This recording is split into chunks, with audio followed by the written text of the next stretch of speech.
Curitiba, dia 1º de dezembro de 2014, está no ar o 33º programa Em Busca de Sentido. Tudo bem com vocês, gente? Estamos aí no ar, programa 33 começando, mas o ano está terminando, né, gente? Daqui a pouco o bom velhinho aparece, daqui a pouco Jesus Cristo nasce e vamos tocando o barco. Porque hoje o programa tem algumas coisas muito legais aqui pra gente poder falar. Mas como sempre, vamos começar com as nossas saudações de praxe. Então vou mandar um abraço e um beijo para Julie Stephanie, Mariana Hoffman, Renato de Paula, Val Bitar, Leandro Fonseca, Robson Ferreira, Paula Caroline, Amanda Miranda, Duda de Recife, Heloísa Guzmão, Maicon Miller, Régia dos Santos, Carol Maldaner, Luísa Varela, Soraya Lima, Rose do Moncel, Andréa Hilbeck, Matheus Medeiros. Também mandar um abraço para o William Alves, meu grande amigo William, aqui de Curitiba. Para o Moreno, Fábio Gabriel, Daniel, o Luiz. Um beijo especial para a Ana Isabela Vieira.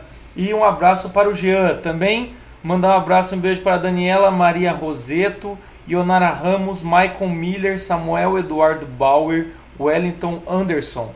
E queria mandar um abraço aqui especial para o Pedro Silva Lima, que falou que está assistindo os programas. Então, Pedro, e pedir um abraço. Pedro, um abraço para você, cara. Muito obrigado por estar acompanhando aqui os programas Em Busca de Sentido. E muito obrigado aí por escrever para mim, a gente poder conversar. Outra coisa, também queria mandar um abraço para o Matheus Chuminec. Nunca sei se é assim que fala teu sobrenome, mas que seja. A gente conversou aí esses dias. Então, um grande abraço para você, Matheus. Espero que as coisas estejam aí melhorando por aí. Queria mandar também, deixa eu ver se tá aqui. Queria mandar um abraço também pro Chico Francisco Scorsin, tá? Por que, Jota? Por que você tá mandando um abraço especial pro Chico? Ele publicou hoje, saiu uma publicação. Foi hoje ou foi ontem? Não sei, mas saiu uma publicação da Gazeta do Povo. Gazeta do Povo é um jornal aqui de Curitiba, tá, gente? Saiu um artigo dele que pediram para escrever. E o nome do artigo é O Cristianismo é uma Invenção de Cérebros Doentes. Artigo sensacional. Jota, mas como assim? Como é que o nome do artigo é esse? Ficou curioso? Leia o artigo, procura aí. Francisco Scorsin, tá? Scorsin com M no final. Procura aí, artigo O Cristianismo é uma Invenção de Cérebros Doentes. Muito bom artigo, tá? Saiu hoje e tá dando o que falar aqui porque o Chico dessa vez não poupou o seu português. Então, acessem lá e leiam aqui sobre o que o Chico está falando, tá? Então é isso, gente. Deixa eu ver se tem mais. Eu queria mandar um abraço, um beijo pra minha irmã que casou. Aleluia, aleluia, aleluia, aleluia. Olha, quase choveu sapo no dia do casamento dela. Mas ela casou. Eu estava lá. Então a Anabela agora, né, casou com o Dirceu. Agora não é mais a senhorita Borgonhone. Agora a Anabela é a senhora Rosa. Parabéns! Muito bem, Anabela. Muito bem, parabéns, isso mesmo, tem que casar mesmo, já estava demorando, mas antes tarde do que nunca, certo? Então parabéns para vocês dois e vamos aí dar sequência ao nosso programa. Hoje o programa, vamos falar sobre 2 quadros no programa e hoje nós não teremos o guia de sobrevivência e relacionamento. Por que não teremos o guia de sobrevivência e relacionamento? Porque hoje eu vou fazer o Psicologia Explicada e depois a leitura comentada. E também hoje eu respondo a pergunta do Maicon Miller, que eu falei que ia responder no programa passado e não respondi. Maicon Miller ficou no vácuo, certo? Mas aqui a gente cumpre o que a gente fala, então eu vou responder a pergunta do programa passado. Mas hoje eu não teremos o guia de sobrevivência e relacionamento. E também tem outra coisa para dizer, meu pessoal, meu querido. Novos planos estão vindo em 2015, hein? Se preparem, porque 2015 vocês além de poder me escutar aqui no programa, vocês também poderão entrar em contato de outra forma, poderão ter uma proximidade aí maior comigo. Então, em breve teremos novidade aqui, né? O programa, eu já estou aqui reformulando o programa e também teremos uma outra novidade aí, alguns vídeos, algumas coisas. Vamos fazer com que, com que o programa seja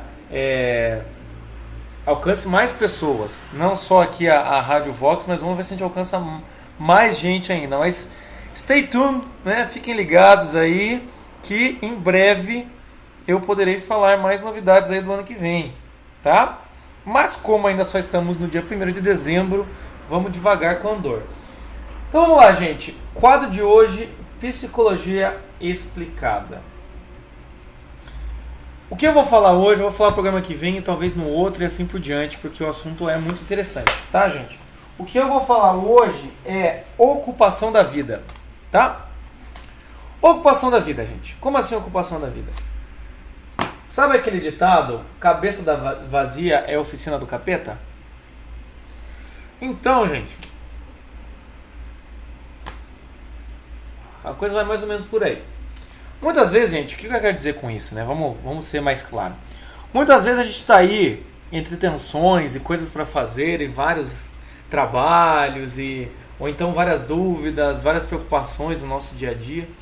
E a gente acaba fazendo o quê? A gente acaba às vezes abrindo mão de tudo, né? Não vai trabalhar, se você é autônomo, né? Acaba não indo trabalhar, acaba ficando em casa, ou então chega em casa depois do trabalho e se enfia, né? Senta no sofá, fica fumando cigarro atrás do outro, se você fuma, fica olhando pro teto e a cabeça cheia de coisa, né? Processando. Ou seja, na nossa vida, muitas vezes a gente entra nesse tipo de dinâmica, né? A gente meio que trava.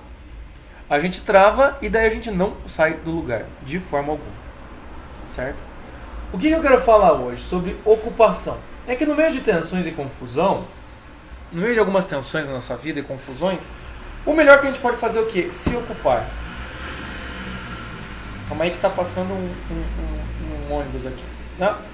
O melhor que a gente pode fazer é o quê? Se ocupar. Certo? Se alguma dificuldade nos acomete ou a gente não encontra a solução, o que é o melhor? É mudar o foco e fazer algo de útil, ou para você ou para outra pessoa. Porque muitas vezes na nossa vida, gente, a gente trava em certos assuntos, trava em certas dificuldades, a gente não consegue sair do lugar. E quanto menos a gente faz, menos a gente consegue raciocinar.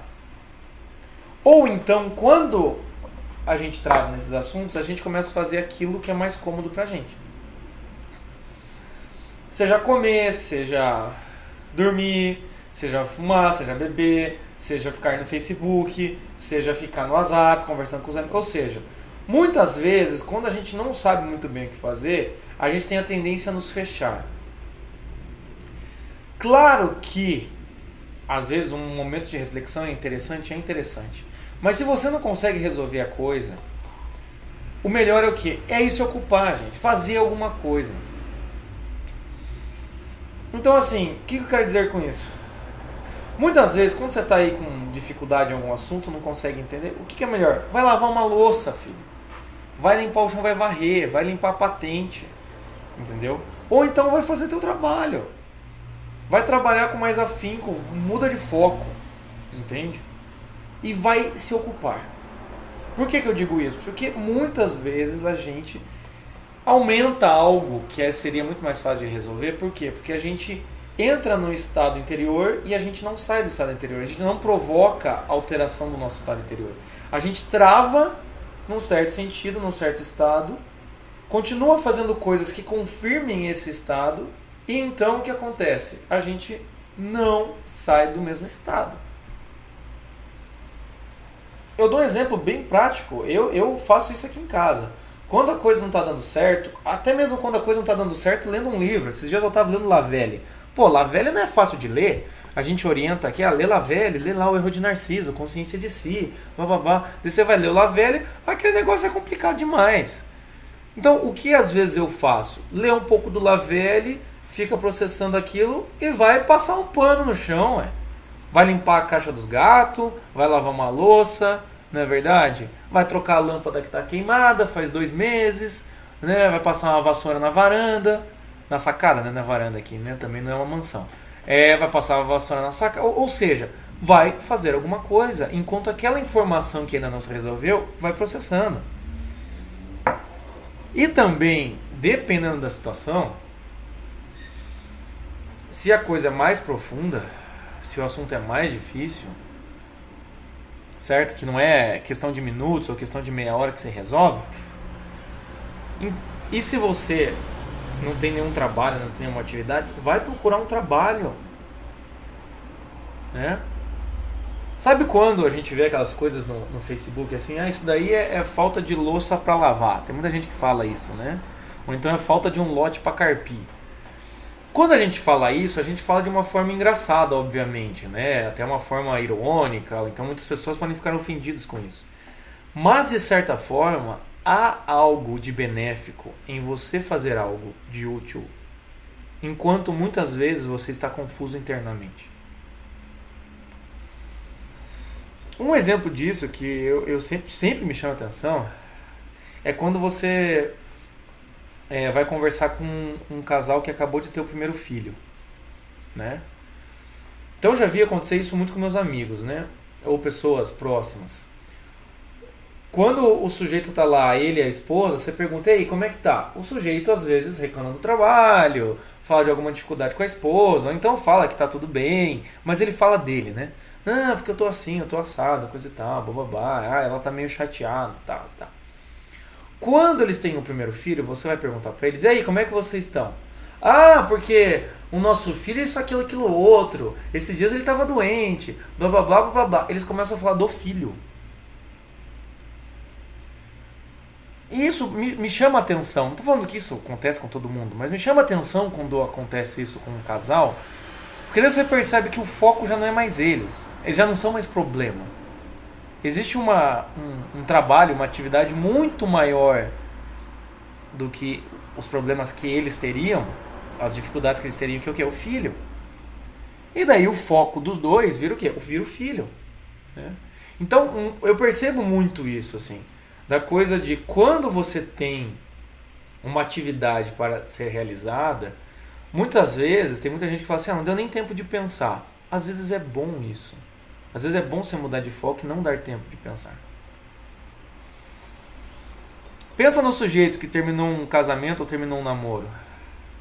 O que é melhor para ele? Ficar em casa, fechado, pensando naquilo, revendo as fotos, entrando no Facebook, na timeline do ex ou da ex, revendo e chorando em casa? Ou é melhor que ele, enquanto está passando por esse luto, tenha seus momentos sozinho, mas também tem algumas ocupações? Sai com os amigos, vá pensar em outra coisa, vai jogar um videogame na casa de um, vai jogar um futebol, ou então a menina vai sair com as amigas, tomar um café, coisa e tal, conversar sobre outros assuntos. Então a gente tem que aprender, gente, que nós estamos num mundo ansioso, né? Até uma paciente minha aqui leu um livro do Augusto Cury e me emprestou. O livro do Augusto Cury. Vou ler o Augusto Cury, gente, tá? Mas fica tranquilo. Eu acho que, né, já sabemos para onde ele vai. Mas ela me emprestou um livro e o livro do Augusto Cury é Ansiedade, como enfrentar o mal do século. Numa coisa, o Augusto Cury está certo, é o mal do século. Ansiedade é o mal do século. Ou seja, quando você vai olhar para os problemas que a gente está passando, a gente quer resolvê-las assim de uma hora para outra. Já falei aqui no programa, às vezes a gente vai discutir um assunto, já até li uma parte da Ana Karenina, vou até ler outra parte aqui. Já li uma parte da Ana Karenina em que mostra lá que o marido da Ana Karenina, ele... Eu nunca sei se é Ana Karenina ou Ana Karenina. Eu falo Ana Karenina para facilitar, tá, gente? O marido da Ana Karenina, eu já li aqui um trecho, e ele vai lá e ele, né, quando percebe que a Ana Karenina tá se envolvendo com outro sujeito, ele vai conversar com ela uma vez, o assunto não se resolve, daí ele fala, que se lasque também, não vou mais conversar com ela. Depois ele conversa, tá? Mas o que acontece? Por um bom tempo ele não conversa mais com ela. Ele meio que, também não quero mais saber. Né? Ou seja, ele tenta uma vez, não dá certo, desiste. Né? Hoje em dia, no mundo ansioso que a gente está, assim como diz aqui o título do livro do Augusto Cury, Como Enfrentar o Mal do Século, que é a ansiedade, a gente quer resolver as coisas de uma hora para outra. E quando pegamos um problema um pouco mais complicado,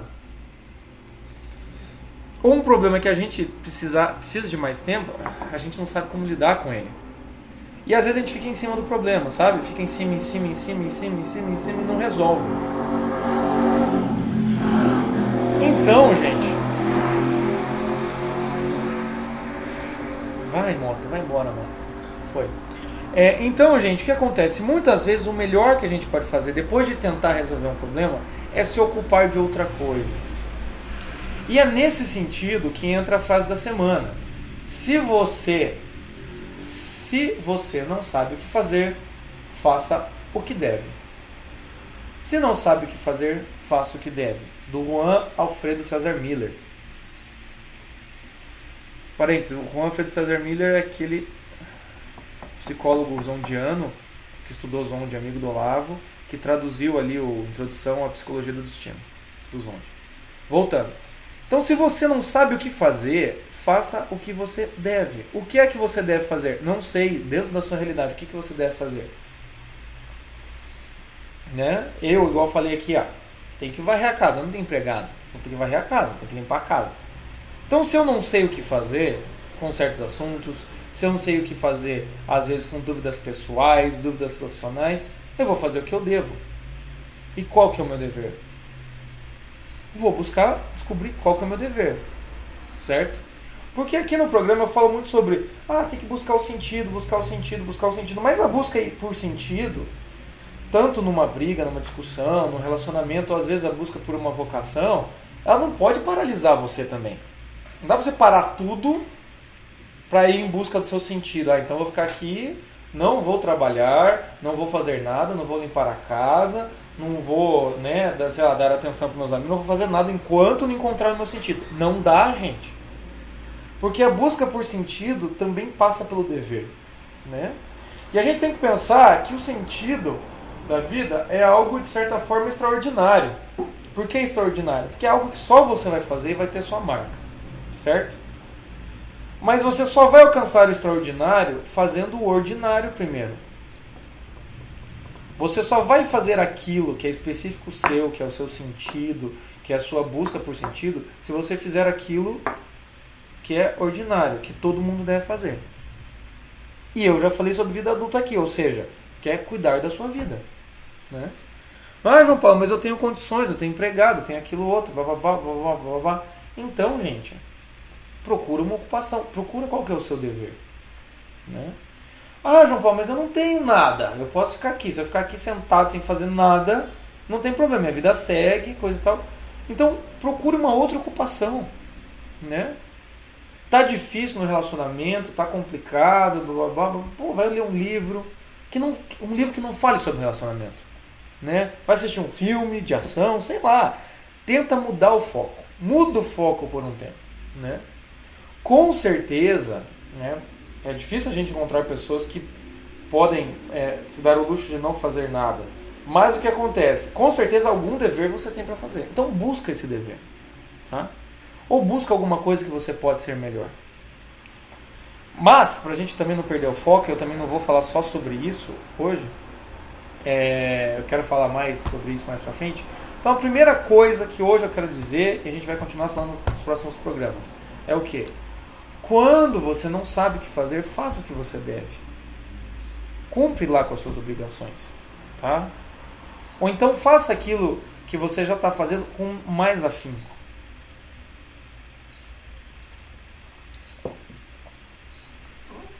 Porque tem certos tipos de nós interiores, nossa senhora, que português péssimo.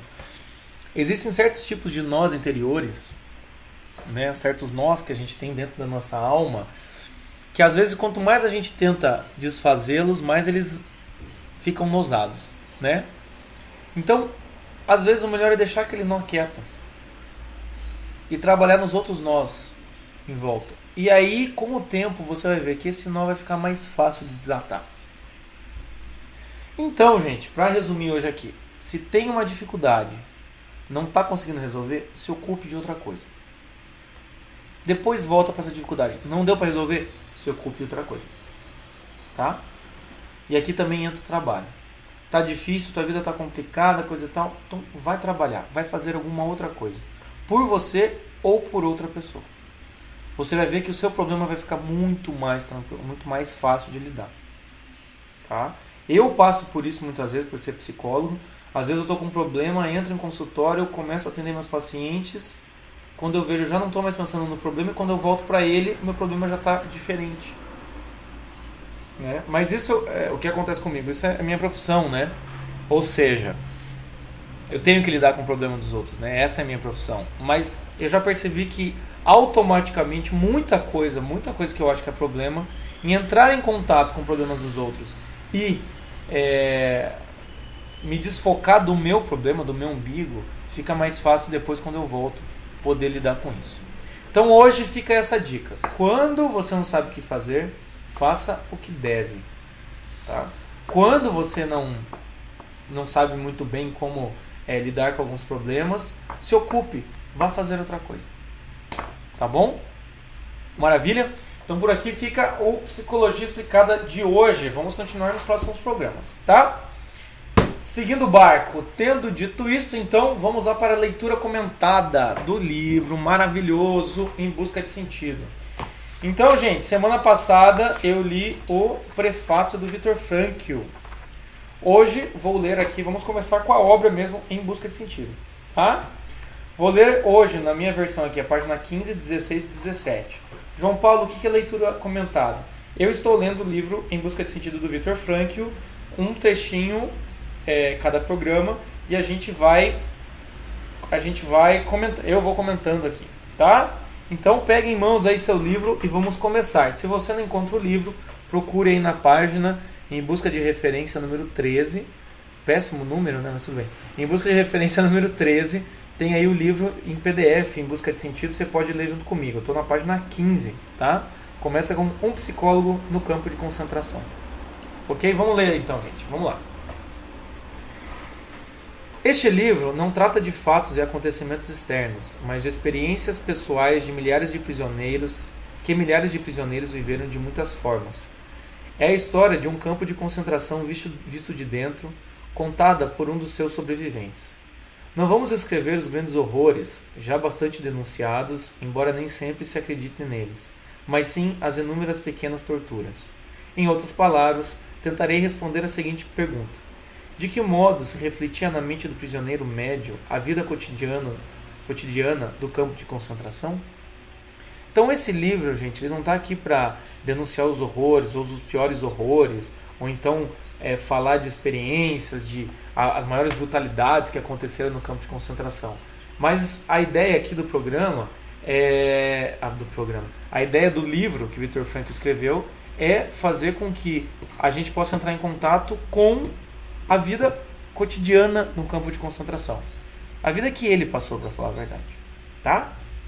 Seguindo. Diga-se de antemão que as experiências aqui relatadas não se relacionam tanto com acontecimentos nos campos de concentração grandes e famosos, mas com os que ocorreram em suas famigeradas filiais menores. É fato notório que justamente esses campos mais reduzidos eram autênticos locais de extermínio. Em pauta estará aqui não a paixão e morte dos grandes heróis e mártires, mas a das pequenas vítimas, a pequena morte da grande massa. Então, ele repete, né? Ou seja, ele vai contar das filiais menores, daquilo que acontecia nos locais onde também tinha os presos, mas não eram os heróis.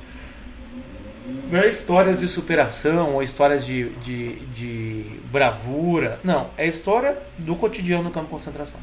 Tá? Ou seja, dessas pequenas vítimas e a pequena morte em massa. Tá? Seguindo, não vamos nos ocupar com aquilo que o capo... O que é o capo? Parênteses. Capo, gente, está escrito aqui, ó, prisioneiro que dispunha de privilégios. O que é um capo? Capo era um judeu que era... Como é que é a palavra? Ele era requisitado pelos nazistas. Então era um judeu que era requisitado pelos nazistas para supervisionar os outros judeus. Esse capo, o que ele tinha que fazer? Ele tinha que seguir as ordens dos guardas, né? Ele vinha com um emblema aqui no braço, tá? Ele tinha um distintivo em forma de braçadeira, né? E ele tinha alguns privilégios. Ele podia comer mais, ele podia dormir em lugares mais confortáveis, mas ele tinha que vigiar todo mundo. E se ele não cumprisse o seu papel, ele levava bronca, e às vezes umas broncas e até morte, né? Ele levava bronca dos seus superiores, que eram os nazistas. Ou seja, o capo ele era o intermediário entre os prisioneiros judeus e os guardas nazistas, certo? Então era sujeito que de certa forma se vendia, entre aspas, para os nazistas, para então poder ter alguns benefícios, certo? Então seguindo, vamos lá. Não vamos nos ocupar com aquilo que o capo, nem este ou aquele prisioneiro renomado sofreu ou tem para contar, mas vamos tratar da paixão do prisioneiro comum e desconhecido. Paixão no sentido de sofrimento, tá? Esse último não usava o distintivo em forma de braçadeira e era desprezado pelos capos. Enquanto ele passava fome até morrer de inanição, os capos não passavam mal. Houve até alguns que nunca se alimentaram tão bem em sua vida. Do ponto de vista psicológico e caracterológico, este tipo de pessoas devem ser encarados antes como os SS ou os guardas do campo de concentração. SS era a guarda nazista, tá? O exército nazista. Os capos tinham se assemelhado a estes psicológica e sociologicamente, e com eles colaboravam. Muitas vezes eram mais rigorosos que a guarda do campo de concentração e eram os primeiros algozes do prisioneiro comum, chegando, por exemplo, a bater com mais violência que a própria SS. Afinal, de antemão somente eram escolhidos para capos aqueles prisioneiros que se prestavam a esse tipo de procedimento, e caso não fizessem jus ao que deles se esperava, eram imediatamente depostos. Certo? Então ele já fala que os capos, eles de certa forma se assemelhavam mais aos SS, mais aos nazistas, do que aos prisioneiros, sendo que o capo também era um prisioneiro. Continuando. Próximo capítulo. Seleção ativa e passiva. O não iniciado que olha de fora, sem nunca ter estado num campo de concentração, geralmente tem uma ideia errada da situação num campo destes. Imagina a vida lá dentro de modo sentimental, simplifica a realidade e não tem a menor ideia da feroz luta pela existência, mesmo entre os próprios prisioneiros, e justamente nos campos menores. É violenta a luta pelo pão de cada dia e pela preservação e salvação da vida. Luta-se sem dó nem piedade pelos próprios interesses, sejam eles do indivíduo ou do seu grupo mais íntimo de amigos. Ou seja, quem vê de fora acredita que ou vê de forma sentimental ou simplifica a realidade lá dentro do campo de concentração. E o que o Frankl está falando é que lá dentro a luta era imensa entre os prisioneiros também. Né? Cada um queria se salvar de certa forma e também queria salvar os seus amigos, o seu grupo religioso ou social. Então não era simplesmente assim, eram pessoas prisioneiras e essas pessoas sofriam todo tipo de maldade dos nazistas. Não, tinha toda uma complexidade, tinha toda uma luta entre os prisioneiros também. Existia, né, cada um querendo se favorecer e assim por diante. Né? O Viktor Frankl vai dar um exemplo aqui. Ó. Suponhamos, por exemplo, que seja iminente um transporte para levar certo número de internados para o outro campo de concentração, segundo a versão oficial. Mas há boas razões para supor que o destino seja a câmara de gás, porque o transporte de pessoas doentes e fracas representa uma seleção dos prisioneiros incapacitados de trabalhar, que deverão ser dizimados num campo maior, equipado com câmaras de gás e crematório. É neste momento que estoura a guerra de todos contra todos, ou melhor, de uns grupos e panelinhas contra outros. Entendeu? Chega lá e fala assim, ó, vai ter um transporte de prisioneiros para outro campo de concentração. Pronto. Está instaurada a guerra de todos contra todos. Né? Porque ninguém se sente à vontade ou quer ir para um campo de concentração. Ou seja, vai arranjar alguém para ir no lugar, ou então a pessoa querendo defender os seus vai querer se colocar no lugar também. Então já começa toda uma complexidade, né? Voltando. Cada qual procura proteger-se a si mesmo ou os que lhes são chegados, pô-los a salvo do transporte, requisitá-los no último momento da lista do transporte. Um fato está claro para todos. Para aquele que for salvo dessa maneira, outro terá de entrar na lista. Olha que foda a situação, né? Afinal de contas, o que importa é o número. O transporte terá de ser completado com determinado número de prisioneiros. Cada qual, então, representa pura e simplesmente uma cifra, pois na lista conta apenas os números dos prisioneiros. Afinal de contas, é preciso considerar que em Auschwitz, por exemplo, quando o prisioneiro passa pela recepção, ele é despojado de todos os haveres e assim também acaba ficando sem nenhum documento, de modo que quem quiser pode simplesmente adotar um nome qualquer, alegar outra profissão, etc. Não são poucos os que apelam para esse truque, por diversas razões. A única coisa que não dá margem a dúvidas e que interessa aos funcionários do campo de concentração é o número dos prisioneiros, geralmente tatuado no corpo. Nenhum vigia ou supervisor tem ideia de exigir que o prisioneiro se identifique pelo nome, quando quer denunciá-lo, o que geralmente acontece por alegação de preguiça. Simplesmente verifica o número que todo prisioneiro precisa usar, costurado em determinado pontos da calça, do casaco e da capa, e o anota, ocorrência muito temida por suas consequências. Ou seja, é claro que no momento em que vai ter um transporte, todo mundo fica ligado para ver quem é que vai ser chamado. E se algum amigo vai ser chamado, o sujeito tenta de última hora colocar alguém no lugar dele. Então começa a disputa, entendeu? E o sujeito, como ele diz aqui, alguns eram tatuados o número no corpo, outros eram na roupa. Então o sujeito vai trocar o uniforme, vai fazer o que puder para salvar os seus amigos. Imagine você nessa situação, né? Um transporte diz, vão ser transportados para outro campo de concentração 200 prisioneiros. Você já pensa, será que eu vou, será que eu não vou? Será que meu amigo vai, será que meu amigo não vai? Será que meu pai vai, será que meu pai não vai? Será que lá vão ser cremados ou não vão ser cremados? Será que lá é realmente um campo de concentração para trabalho ou é um campo de concentração para queimar? Então você não sabendo, você começa desesperadamente a querer tirar qualquer pessoa que você conhece de lá de dentro. Mas para cada um que você tira, você tem que botar outro. Quem que você vai colocar? Quem que você vai escolher para ir no lugar da pessoa que você ama? Para ir no lugar do seu amigo? Complicado, né, gente?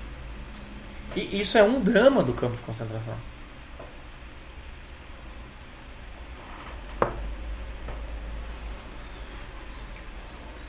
Então, o que o Franco está falando aqui, existe essa seleção ativa e a passiva, né? É o nome do parágrafo aqui, né?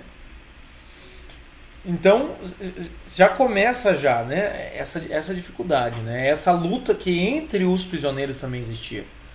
Porque o campo de concentração só estava lá, precisa ir 12, precisa ir lá 200 prisioneiros. Se entrar 200 prisioneiros, valeu, fechou o lote, manda embora, certo?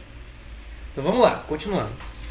Voltemos ao caso do transporte previsto. Nessa situação, o prisioneiro não tem tempo nem disposição para se demorar em reflexões abstratas e morais. Cada qual só pensa em salvar a sua vida para os seus, que por ele esperam em casa, e preservar aqueles aos quais se sente ligado de alguma forma no campo de concentração. Por isso não hesitará em dar um jeito de incluir outra pessoa, outro número no transporte. Olha que complicado. Nessa situação, o prisioneiro não tem tempo nem disposição para se demorar em reflexões abstratas e morais. Tá lá, deu a lista de quem vai preso, o sujeito se vira nos 30 para tentar se salvar. Pô, Jota, mas isso não é de certa forma imoral, não é de certa forma ruim? Como é que procede? É o que a gente vai ver nesse livro. A gente vai ver esse drama, né? Como é que procede a moralidade no campo de concentração? Como é que a pessoa toma as decisões? Né? Como é que funciona isso? É isso que o Frank vai dizer aqui, né? E ele diz, é difícil, chega na hora ali, o sujeito para se salvar já está num momento da sua vida em que não resta mais nada, né? A existência nua e crua, o sujeito, de certa forma, ele se defende, né? E não há muito tempo, como ele fala, não há muito tempo aqui para reflexão abstrata e moral, a coisa tem que ser meio prática, né? Olha que estado Olha que em estado chegou o homem, né? E olha até onde o Viktor Frankl foi para poder sair com a sua teoria. Tão maravilhosa. Né? Então, seguindo. O que dissemos acima já dá para entender que os capos eram resultado de uma espécie de seleção negativa. Para esta função, somente se prestavam os indivíduos mais brutais, embora felizmente tenha havido, é claro, exceções, as quais deliberadamente não vamos considerar aqui. Mas além dessa seleção ativa, efetuada por assim dizer pelo pessoal da SS, havia ainda uma seleção passiva. Existiam prisioneiros que viviam anos a fio em campos de concentração e eram transferidos de um para o outro, passando às vezes por dezenas deles. Dentre eles, em geral, somente conseguiam manter-se com vida aqueles que não tinham escrúpulos nessa luta pela preservação da vida e que não hesitavam em usar métodos violentos ou mesmo em roubar dos amigos. Todos nós que escapamos com vida por milhares e milhares de felizes coincidências ou milagres divinos, seja lá como quisermos chamá-los, sabemos e podemos dizer sem hesitação que os melhores não voltaram. Então, o que o Frankl diz? Existia essa seleção ativa, que era a seleção da SS, que escolhia quem ia para outros campos de concentração, e existia, de certa forma, passiva, que era aquele sujeito que fazia 1000 modos, 1000 ideias, tinha 1000 formas de se virar e às vezes sendo transportado de um campo de concentração para outro, sempre tentando se beneficiar para não morrer, né? E no final, olha que forte que o Frankl fala, né? Sabemos e podemos dizer sem hesitação que os melhores não voltaram. Então o Frankl aqui já afirma de cara, né, que as melhores pessoas não voltaram no campo de concentração, porque de certa forma morreram, né, não cederam para a pressão do meio, né? Ou então, como é o caso do Frankl, por felizes coincidências ou milagres divinos, né, sobreviveram ao campo de concentração, né? Então, gente, aqui a gente já tem uma ideia do que é o campo de concentração. E aqui a gente já tem uma ideia do que é que o Frankl vai dizer nesse livro. E mais desse livro a gente vai seguir semana que vem, falando, lendo junto ele aqui. Tá, gente? Não deixem, né, de ler esse livro. Se perdeu algum capítulo, se perdeu alguma parte, volta lá nos programas, tenta escutar, porque esse livro é realmente uma lição, né? Eu muitas vezes não acho que esse livro seja de psicologia. Esse livro é história de vida mesmo, né? O que atrai é esse relato biográfico do Frankl, né? E se você quer entender a logoterapia, você comece por ele, comece por esse livro. Até me perguntaram assim, eu queria dar um livro de logoterapia para um amigo, o melhor em busca de sentido. Com certeza o melhor é esse, porque é o mais biográfico e o mais fácil de entender, é uma história que está sendo contada. E aqui hoje a gente já pode ter uma noção, né? Que o campo de concentração não era simplesmente prisioneiros que sofriam o abuso dos guardas, né? Mas eram prisioneiros que sofriam abuso dos guardas e tinham que lidar com os outros prisioneiros e os sofrimentos e necessidades desses outros prisioneiros e assim por diante, né? Então semana que vem tem mais, gente, tá bom? E para não deixar barato, para não falar que eu vou esquecer mais uma vez, vamos aqui responder a pergunta do Michael Miller. O Michael Miller me perguntou: Jota, tem mais alguns psicólogos, logoterapeutas que dá para eu ler além do Frankl? Tem sim, gente, né? Deixa eu olhar aqui na estante para não esquecer os nomes. Tem a Elizabeth Lucas, que é uma das discípulas mais conhecidas do Frankl, porque ela escreveu alguns livros. Então a Elizabeth Lucas, numa coleção bem antiga da Paulus, ela tem alguns livros junto com o Frankl, tá? Outro logoterapeuta é o Norberto Spinoza, que já foi até a frase da semana. Ele tem um livro chamado O Princípio da Consciência, muito bom livro, muito interessante o que ele fala ali, né? A ideia do princípio da consciência se opondo ao princípio da razão kantiana e ao princípio do prazer freudiano. É muito interessante esse livro, Norberto Spinoza. Tem aqui também um livro de um brasileiro também, Roberto Rodrigues, Fundamentos da Logoterapia, bem interessante também.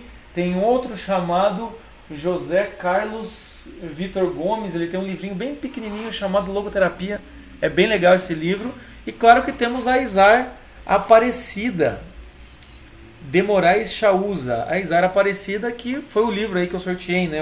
A Psicologia do Sentido da Vida. Ela também é uma autora logoterapeuta. Então fica aí essas dicas, tá? Que é o Norberto Espinosa, o Roberto Rodrigues, com S no final, Elizabeth Lucas, com K, esse Lucas, o José Carlos Vitor Gomes e a Izar Aparecida.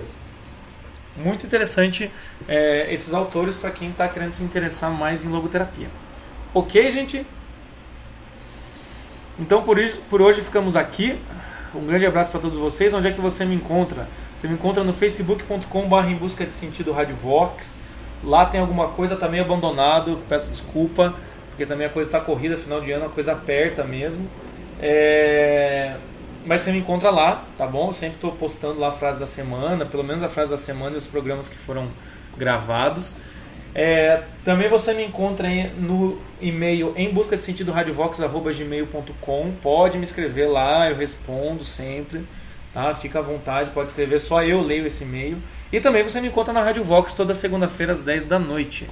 Se essa está sendo uma reprise, o programa vai ao ar segunda-feira às 10 da noite e depois tem várias reprises. Tá bom, gente? Então eu queria agradecer vocês. Muito obrigado aí pela audiência. A gente se encontra semana que vem. Fique com Deus. Abraço e até mais. Tchau, tchau.